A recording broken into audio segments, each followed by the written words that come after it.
Hello there. Big EU energy companies are planning to bend to Putin's demands and use a sanctions loophole to buy their gas in roubles.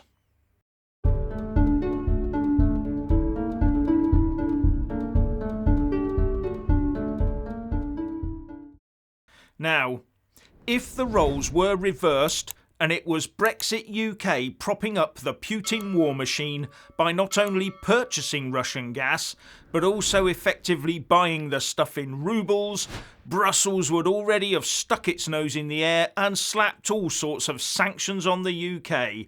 Trade and cooperation agreement or not, they would have found a way. But what do we see? Brussels put sanctions in place against Russia, which, although it doesn't stop the buying of gas and oil, it does put banking restrictions in place that prevents companies buying Russian gas directly in roubles. The contracts also say payments should be in dollars or euros. But EU companies are preparing to use Gazprom Bank to channel the payments into Russia, meaning that the companies can pay in euros, but the bank will change them into roubles automatically and then make the payment for them in roubles. And this is a loophole that allows these companies to do this without falling foul of sanctions. There's always a loophole where big money is concerned.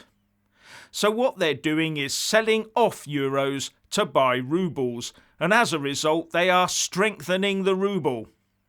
Whereas in the past, companies could hold some euros, dollars and sterling in reserve for their own hedging needs.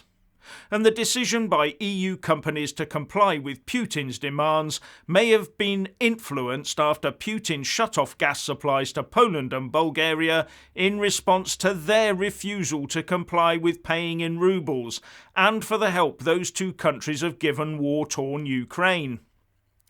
As a result of these sorts of moves, the ruble has rebounded and is now higher against the euro than it has been since March 2020, and higher against the pound than it has been since July 2020.